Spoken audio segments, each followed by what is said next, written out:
People often think that the worst part of a funeral is the silence.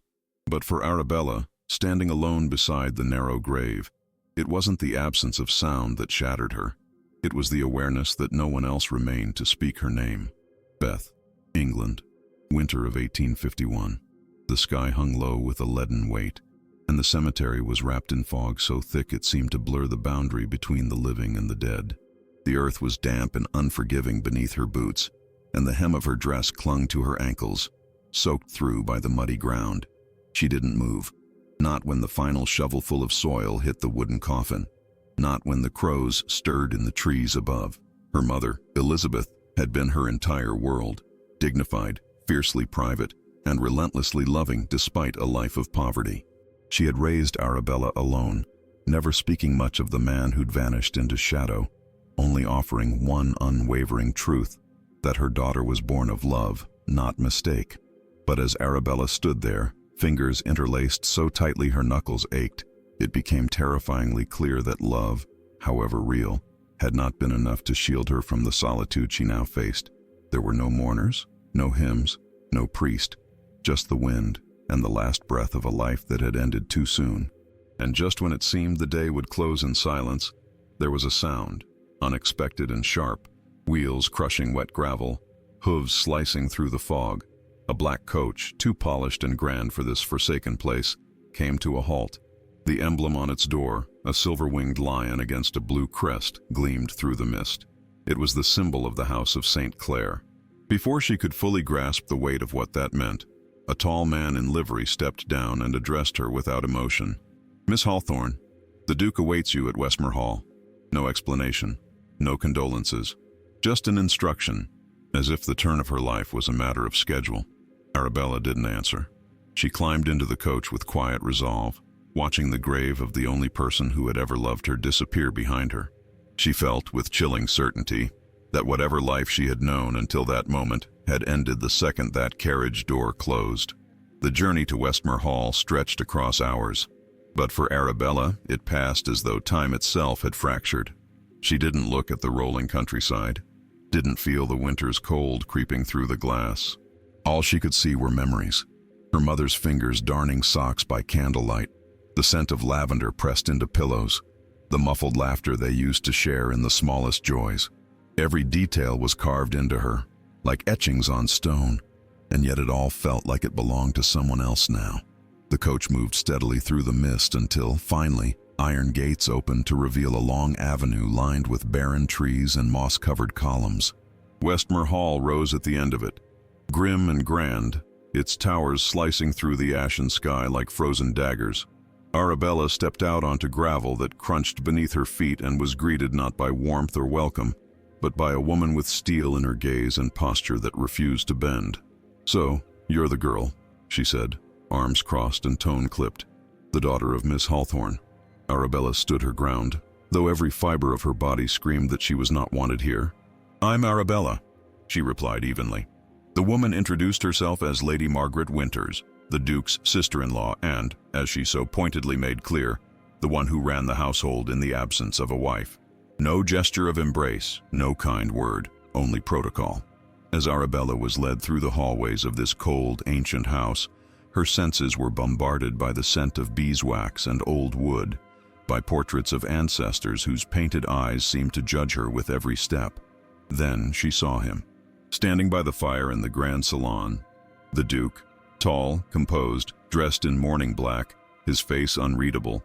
He didn't move toward her, didn't speak, just gave a nod, more acknowledgement than greeting. That was it. No embrace, no apology, no history explained. And in that moment something inside Arabella settled into stillness. She understood what this was, not a reunion, but a transaction. The room they gave her was small and austere, tucked into a narrow corner of the east wing, far from the lavish corridors she had passed on the way in. A single window looked out onto a crumbling stone wall, and the iron bed was dressed with a blanket rough enough to scrape skin. A cracked porcelain basin sat on a worn dresser, and the silence in the room was so complete it almost rang in her ears. Arabella removed her gloves with slow, deliberate movements, fingers numb from cold and from everything else she was trying not to feel. She sat on the edge of the bed, back straight, jaw clenched. No one had told her why she'd been summoned. No one had asked if she wanted to be here, and yet here she was, in the house of the man who had given her life, but never his name. Outside, the fog deepened, swallowing the view beyond the narrow pane of glass. She didn't cry. There was a storm brewing in her chest, too tight for tears. That night, sleep did not come. The mattress was unforgiving, the air damp, the shadows on the ceiling far too familiar. In her mother's home, shadows were softened by warmth. Here, they carried weight. At 9 o'clock the next morning, a maid knocked once and entered without waiting. She didn't offer her name, didn't meet Arabella's eyes. Breakfast is past. You are expected at dinner. Prepare accordingly. Then she left. No food, no welcome, just instruction. As if Arabella were something to be managed, not mourned or seen.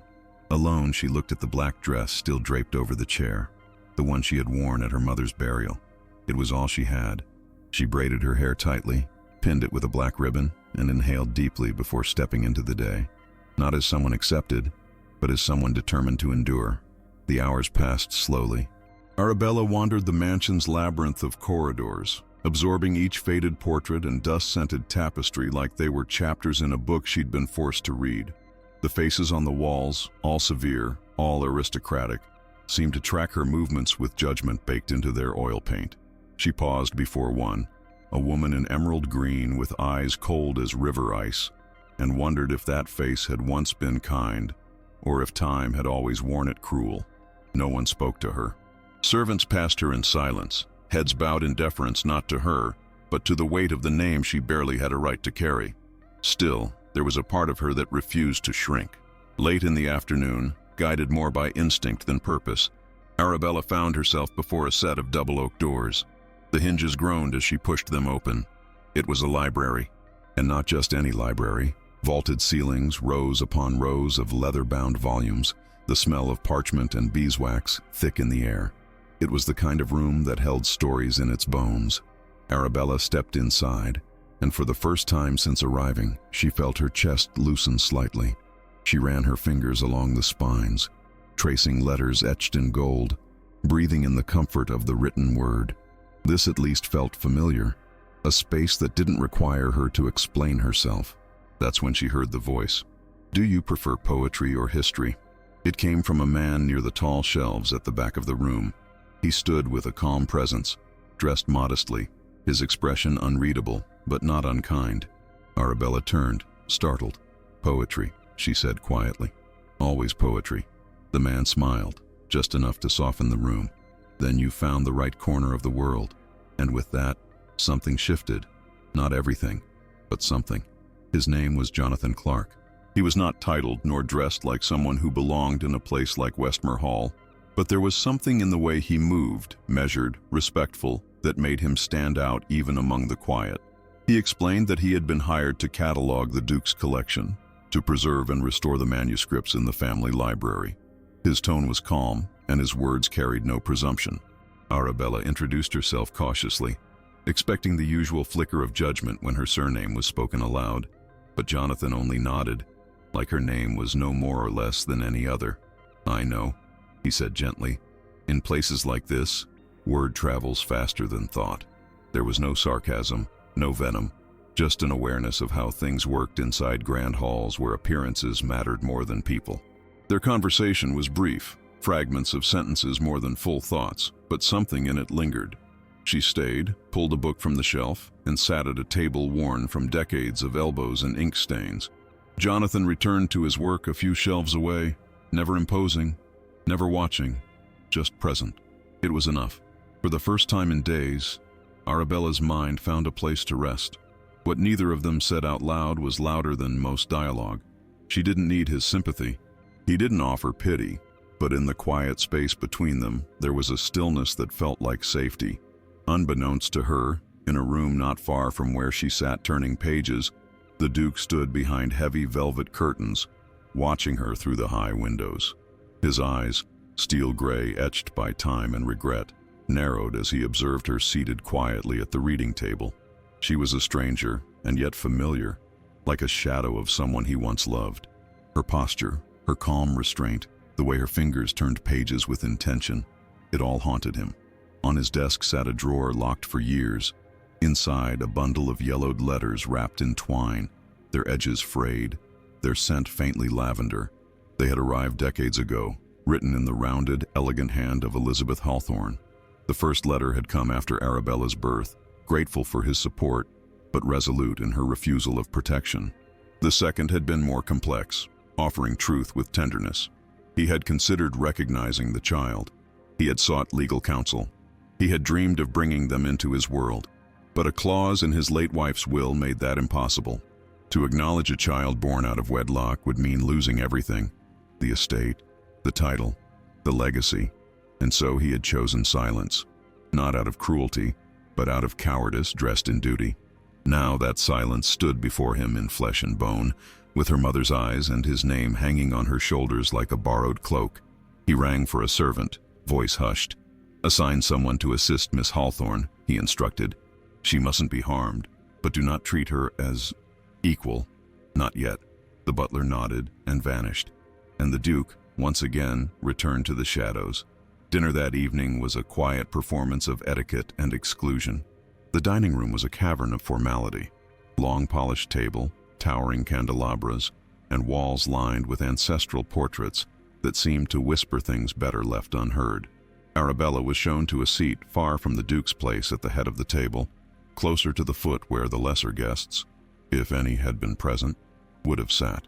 Lady Margaret, seated proudly beside her brother-in-law, acknowledged Arabella only with a glance that barely masked her disdain. "You managed to find your way, I see," she said with a smile that was more blade than kindness. No one raised a glass in welcome. No introductions were made. The courses came and went with mechanical precision, and the air was filled with a murmur of conversation that flowed over Arabella like water slipping around a stone. She noticed, though, that the Duke looked her way once or twice, quick fleeting glances that felt more like questions than recognition. She didn't meet his gaze. She simply ate, quietly, with dignity, refusing to shrink into the discomfort they all seemed to expect from her. After the final course, she excused herself. No one asked her to stay. Her footsteps echoed through the hallway like a defiance too subtle to be punished, but too bold to be missed. Back in her room, she sat by the window, staring out into the frozen garden below. The sky was the color of slate, and frost glistened on the hedges like crystallized secrets. She didn't cry. There was a weight in her chest, yes, but it wasn't sorrow. It was resolve. She was beginning to understand her place here, not by what was given to her, but by what was withheld. The rules of the house were unspoken but strict. Look, but don't touch. Walk, but don't belong. Exist, but remain unseen. And yet she had already begun to press against the edges of that confinement. Quietly, instinctively. The library had been the first crack in the facade. Jonathan Clark, with his quiet gaze and restrained courtesy, was the second. He didn't see her as a mistake in someone's lineage. He didn't see her as anything other than a person. And in this house, where every glance was a measurement, that small grace meant everything. She clutched the ribbon from her hair in her fist, tight, grounding herself. Whatever came next, she would not be erased. Not like her mother had been. The blood that ran in her veins might have been inconvenient for some, but it was real, and she would not apologize for it. Over the following days, Arabella began to carve out a rhythm in the quiet hostility of Westmere Hall. The morning air always bit cold against her skin, the frost on the inside of her window refusing to melt until nearly midday. Each day she rose early, braided her hair, and dressed without waiting for a summons. Breakfast was rarely offered, and when it was, it arrived lukewarm and without a word. But the library, remained her sanctuary. She returned to it every morning, moving through its towering shelves like a shadow with purpose. The books became her companions, her solace, her defiance. The room smelled of old ink and beeswax polish, and every time she opened a leather-bound volume, the sound of its spine cracking open was like a sigh of welcome. Jonathan was always there. Sometimes they exchanged quiet greetings. Other times, not even that. But the silence between them never felt cold. It was the kind that made room for thought, for breathing. She noticed how he handled the books, carefully, reverently. He wasn't just working. He was preserving something sacred. And slowly she started speaking to him. A question here, a thought there. Discussions about poetry turned into reflections on loss, on duty, on choice. She never spoke of her mother. He never asked. But it was understood, always hovering between the lines. One morning, she arrived earlier than usual.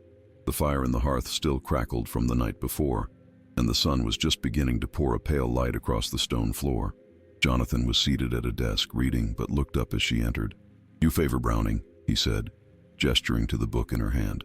Her courage is in the way she softens pain without hiding it. Arabella smiled faintly. "I think I like that she says what she feels, but never begs to be understood." Jonathan nodded slowly. Truth, without apology. That morning, they talked longer than usual. The conversation meandered through literature and memory, touching on lives neither of them had fully shared. Jonathan told her about his time at the university, about how his life had once been full of lectures, students, and the rhythm of academic certainty. But then a scandal, a letter, a misunderstanding, a quiet campaign to remove him. He never told her the full story. He didn't need to. She saw it in his eyes. She recognized the hollow left behind by betrayal. She understood the exile. When she told him that the library felt more like home than anywhere else in the manor, he only said, "Then you found the only honest room in this house." They didn't touch. They didn't need to. Something was growing, quietly, undeniably, between them. And in a house full of eyes that watched only to judge, they had become each other's proof that being seen didn't have to mean being punished. But peace in Westmore Hall never lasted. It was a Friday afternoon when the wheels of a carriage clattered onto the gravel path outside, their sound unfamiliar, too urgent for routine. Arabella was in the library, immersed in a history volume, when the double doors burst open with a sharp swing. Lady Margaret entered, her posture taut, her expression slightly brighter than usual, too bright, too composed. "Mr. Clark," she said, glancing past Arabella, "you are summoned to the drawing room. The Baronet Lovell has arrived." Her tone was syrupy with pretense. Then she turned to Arabella. "You as well, Miss Hawthorne. The Duke expects your company." There was no invitation in her voice, only expectation, like a chess piece being nudged into place. Arabella rose slowly, confused, her eyes flicking to Jonathan, who held his composure with practiced ease, but whose gaze narrowed just slightly. In the grand salon, the baronet stood as if the room itself belonged to him. Sir Edward Lovell was all polish and charm, an immaculate velvet coat, a gold watch chain, a perfectly trimmed mustache that twitched with every smile. "Ah," he said, bowing deeply when Arabella entered, "the quiet flower of Westmore Hall." He reached for her hand, kissing it with a flourish too exaggerated to be sincere. "The estate seems whole now that you're here." Arabella withdrew her hand calmly, unsure of whether it was the man's presence or the sensation of being paraded that made her skin prickle. Lady Margaret beamed nearby, a portrait of restrained satisfaction. The rest of the afternoon unfolded like a carefully rehearsed performance. Tea was served in delicate porcelain. Compliments were passed back and forth like currency.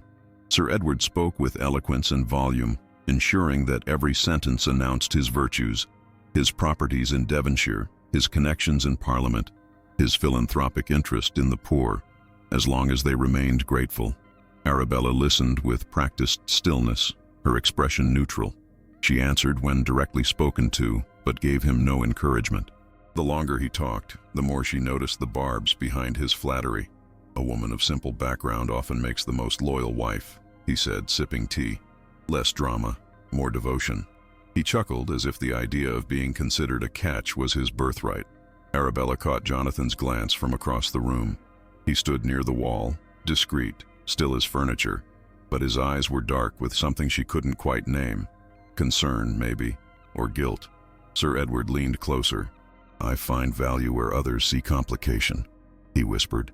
"Even the product of unconventional lineage has its uses." The words sliced through her composure like ice. She felt the blood drain from her face. Across the room, the Duke remained seated, his posture rigid, his gaze avoiding hers. And in that moment, surrounded by silk curtains and diplomatic smiles, Arabella realized exactly what she was being maneuvered toward. Not acceptance, not family, just a convenient resolution to a lingering problem.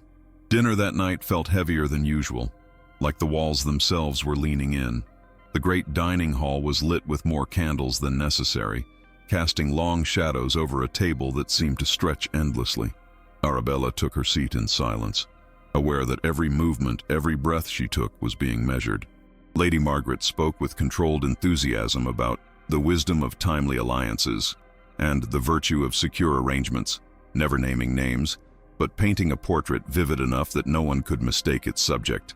"In uncertain times," she said, raising her glass, "it is natural for noble houses to seek practical resolutions." Across the table, Sir Edward offered Arabella a smile that dripped with triumph, as if the deal had already been struck and she was the ribbon around the package. The Duke, silent throughout, finally lifted his eyes and looked toward Lady Margaret with a sharpness that turned the air cold. "Names, Lady Margaret, no matter how ancient," he said, his voice low and even, "mean very little without honor." The sentence dropped like a stone in a still pond. The room fell quiet. Even the clinking of silverware paused. Lady Margaret lowered her gaze, blinking once, her veneer cracking for just a breath. Arabella remained still, but her fingers tightened around the stem of her glass. It wasn't a rescue, not really, but it was something. A shift, a crack in the script she had been forced to read aloud for weeks. Later that night, Arabella wandered the halls of Westmore Hall, the silence more suffocating than usual. Her footsteps echoed faintly, swallowed by the high ceilings and heavy curtains. She paused outside the library door, her fingers resting on the handle. It was ajar. Inside, Jonathan stood by the window, his hands behind his back, staring out into the night as if trying to read the sky for answers. "Sir Edward is eloquent," Arabella said, stepping in with a faint edge in her voice. Jonathan turned slowly, his face shadowed in the lamplight. "He's a man who gets what he wants," he replied without inflection. Arabella walked to the nearest bookshelf and rested her hand on a volume of Browning. "I'm not a thing to be acquired," she said. Her tone was calm, but her words hung heavy in the air. Jonathan didn't answer right away. His eyes met hers, and for the first time there was something unguarded in them. Regret, maybe, or longing. "No, you're not," he finally said. "But this house, it doesn't see people, only assets, only leverage." She looked down at the book beneath her hand. "Then I must become something they can't calculate."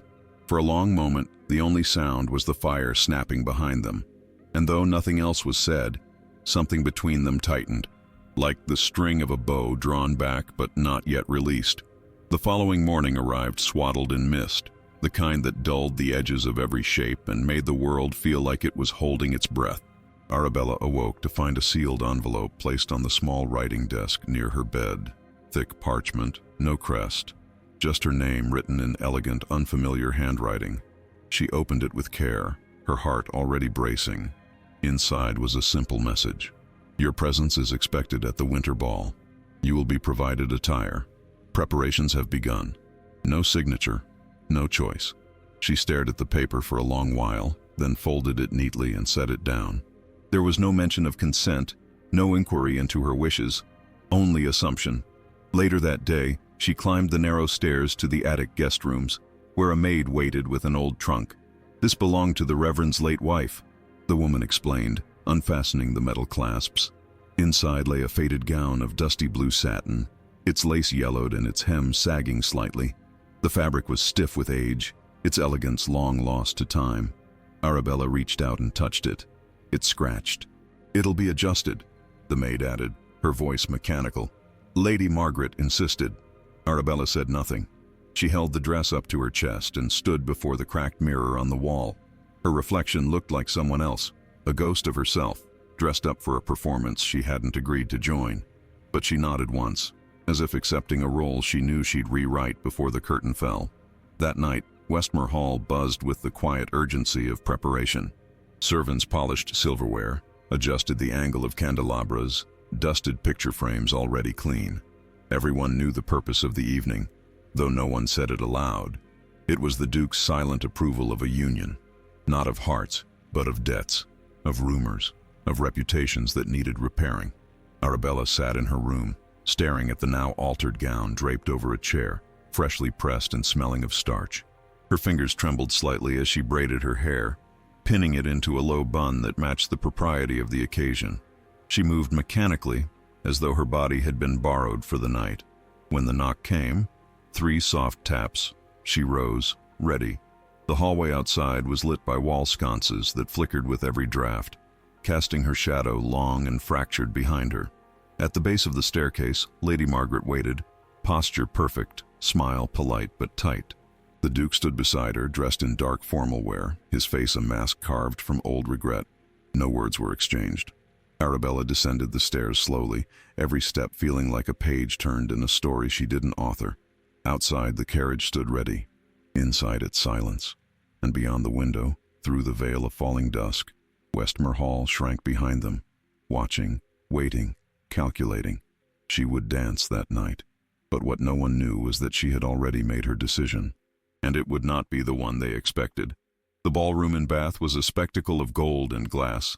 Chandeliers dripped with crystal, casting a soft dazzle across the polished marble floor, while music floated in the air like perfume, measured, elegant, too rehearsed to be anything but performance. Arabella stepped into the room flanked by the Duke and Lady Margaret, but it was as though she walked alone. Conversations dulled, fans paused mid-flutter, and every eye turned toward her. The gown had been cleaned, yes, altered slightly, but no amount of stitching could hide its outdated cut, the muted hue that clashed against the jewel tones and silks swirling around her. She was meant to look out of place. That, she realized, was the point. Sir Edward appeared almost instantly. Dressed in deep navy with a smile carved too sharply, he bowed low and extended his hand. "My lady," he purred, loud enough for those nearby to hear. She offered her hand with practiced grace, neither welcoming nor rejecting. The room watched with thinly veiled anticipation. This was the moment they had been waiting for, the unveiling of the girl from nowhere, now paraded under chandeliers, packaged and poised. The music shifted. A waltz. Sir Edward stepped forward. "May I have the honor?" She hesitated for only a second before placing her hand in his, not because she wanted to, but because she needed the stage to make her choice visible. They danced. His hand rested too heavily at her waist, his voice buzzed too closely in her ear, but Arabella moved with the grace her mother had taught her, fluid, proud, untouchable. Around them, the ballroom spun, a blur of whispers and lifted brows. He spoke nonsense, compliments wrapped in control, threats disguised as praise. She listened without listening. Her eyes scanned the room, searching. And then, in the far corner, she saw him, Jonathan, not in a tailored frock or shining cufflinks, just a dark coat, eyes locked on her like an anchor in a storm. He didn't move, didn't smile, just watched, and that was enough. The music ended. Applause flickered like a candle in the wind. Sir Edward leaned in, lips close to her ear. "You're quite the vision tonight. Imagine what we'll look like together. Always." She stepped back. No, the word wasn't shouted, but it rang out louder than any string quartet. Murmurs exploded around them. Sir Edward blinked, stunned. "I beg your pardon?" She lifted her chin. "You heard me." The silence that followed was a vacuum. All air gone from the room. Somewhere near the center, Lady Margaret stood frozen, her fan clutched so tightly the lace trembled. Arabella turned, not toward the Duke or toward Jonathan, but toward the crowd. "This arrangement was made without my voice, without my consent, and I am not a thing to be offered for status or salvation. I choose myself." And in that instant, she did.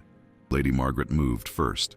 Her heels clicked like gunshots across the floor as she approached, face stretched into a practiced expression of concern that couldn't hide the fury sparking beneath.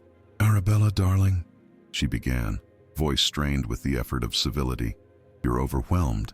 Perhaps a moment of rest." But Arabella didn't flinch. "What I need," she said calmly, "is not rest. It's freedom. And I won't find it wrapped in this man's name or this family's shame." She turned back toward the center of the ballroom. All around, noble faces shifted uncomfortably behind jeweled masks. "Some of you see me as a mistake to be corrected, a blemish to be polished, but I am not your secret to be erased." Sir Edward stood frozen in place, his pride visibly deflating under the collective gaze of the room. "This is madness," he muttered. "Ungrateful girl." "No," Arabella cut him off. "You don't get to rewrite my story." Her voice didn't tremble, not even a little. And just when the silence reached its breaking point, another voice emerged.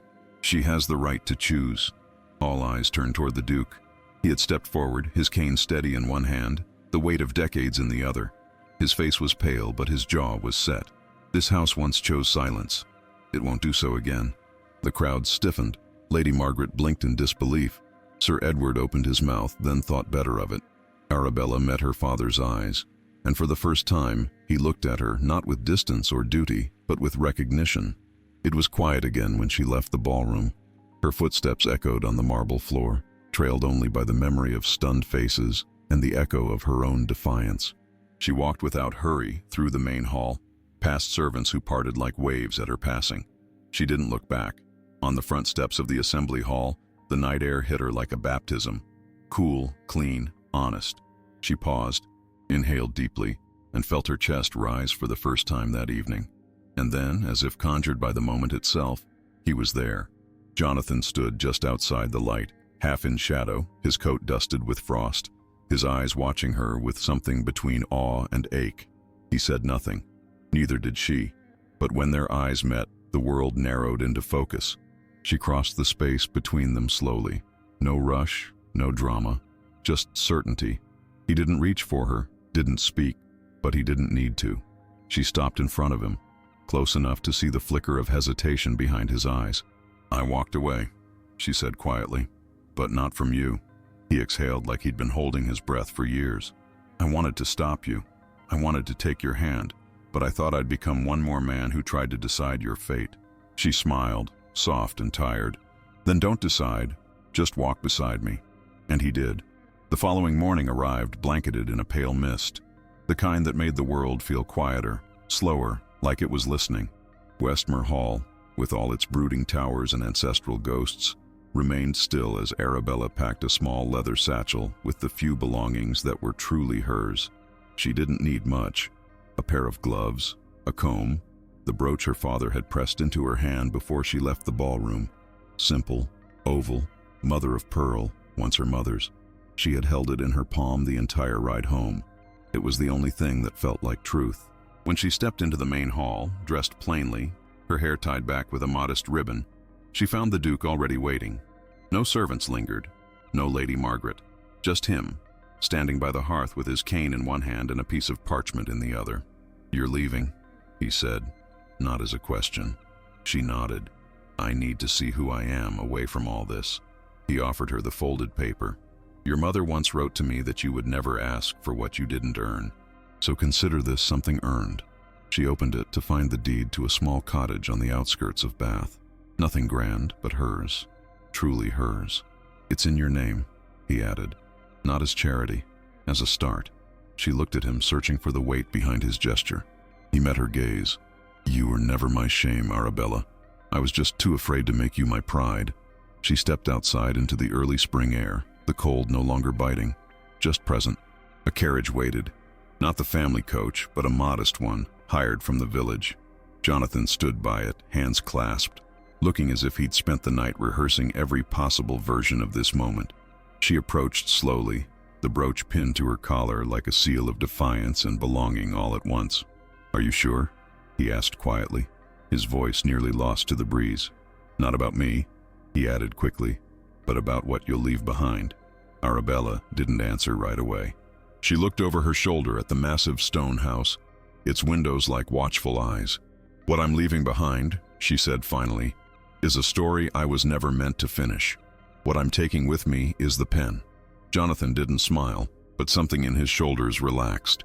He opened the carriage door and held it for her, not like a gentleman performing a role, but like a man offering partnership. She stepped in, and he followed. As the carriage rolled forward down the gravel path and into the fog, Westmere Hall slowly disappeared behind them. Neither spoke for a while. There was no need. In the quiet, in the space between what had been and what was to come, they were writing something new. One breath, 1 mile, one choice at a time. The days that followed passed without ceremony, but not without meaning. Arabella and Jonathan settled in the small cottage just outside Bath, tucked between an old orchard and a stream that whispered constantly in the background. It wasn't grandeur, it was life. Simple, honest, shared. She took to the garden, planting things with her bare hands. Rosemary, lavender, wildflowers that her mother once loved. Jonathan taught local children in the mornings, holding informal classes beneath the shade of a large oak, their laughter drifting through the open windows like music. They didn't speak often of Westmore Hall. Some ghosts were better left behind, not forgotten, just buried in softer earth. What they built wasn't easy. Arabella still woke some nights with her fists clenched, heart pounding, echoes of that ballroom, or that silence in the Duke's library, clinging to her. But Jonathan was always there, not to fix, but to stay. He knew better than to promise perfect peace. Instead, he offered presence, and that was more than anyone else ever had. One afternoon, while folding linens by the open window, Arabella paused and stared at her reflection in the glass. She didn't look like someone rescued. She looked like someone who had chosen herself, and that, she realized, was the point all along. Spring bled into summer with barely a line between them, and the cottage grew warm and fragrant with life.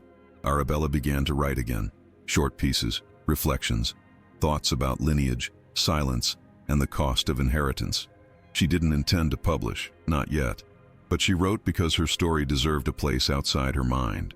Occasionally, letters arrived from Westmore Hall, brief, formal notes from the Duke, nothing poetic, nothing overly affectionate, but each one closed with the same line, "You are not forgotten." She hadn't yet decided what that meant, and maybe she didn't need to. Lady Margaret never wrote. Sir Edward had returned to his estate with his pride bruised and reputation slightly tarnished, but the world moved on. It always does. On a Sunday morning, while returning from the market with a basket full of pears, Arabella paused at the gate to their home. Jonathan was sitting on the steps, sleeves rolled, book forgotten in his lap. He looked up as she approached, his face soft with something that was no longer just hope. It was a quiet certainty. "You look content," he said. She shrugged with a smile. "I think I finally know what my mother meant when she said love wasn't about being saved." Jonathan stood and took the basket from her arms. "No." She shook her head. "No. It's about choosing to stay when you've already been given every reason to run." And with that, she stepped inside, not as someone borrowed, not as someone hidden, but as someone entirely her own. Years passed, not in grand moments, but in slow, steady seasons. The cottage changed bit by bit. Fresh paint here, a new bookshelf there, the garden stretching wider every year. The townspeople came to know Arabella not as the daughter of a duke or the girl who had said no in a ballroom, but as the woman who walked barefoot through her rosemary beds, who taught poetry to children on rainy days, who listened more than she spoke. Jonathan aged gently, the lines at the corners of his eyes deepening not from sorrow, but from sun and laughter. They never married, not because they didn't love, but because they had no need to turn what they shared into proof for others. Love for them had already been earned. Once, in late autumn, Arabella received a final letter from Westmore Hall. The Duke had passed. The message was short, dignified, and folded around a legal document, recognition, at last, of her place in the St. Clair line. The attached signature was dated weeks before his death. She read it once, then again, and finally she tucked it into a box beside her mother's brooch. She didn't need the name. She had already built something truer. That night, under a sky full of stars, she told Jonathan. He didn't say much, just took her hand and squeezed it, the way he always had when words weren't enough. And together, they watched the wind move through the orchard, as if it, too, knew what peace finally felt like. To this day, no one truly understands how one dinner, one dance, one word, no, changed everything. Arabella never returned to the halls of Westmore, though her name eventually appeared on a small plaque inside the library's restored wing, attributed only as the donor of silence and courage. People often asked where she had gone, what had become of her. The truth? She had simply chosen herself, not loudly, not tragically, not with any grand declarations. But in a world that expected her to be grateful for crumbs, she built a life from bread she baked with her own hands. And if you ever find yourself walking along the southern edge of Bath, down a quiet lane where wild roses grow untamed, you might hear laughter through an open window, or catch the scent of lavender drifting from a small cottage. And you'll know, this is where Arabella lives, or lived, a woman who refused to be forgotten, because she remembered herself when no one else did. If this story moved you, if you saw even a piece of yourself in her fight, subscribe to the channel. There are more stories like this, about courage, about choice, about ordinary people who dare to become extraordinary. one quiet act at a time.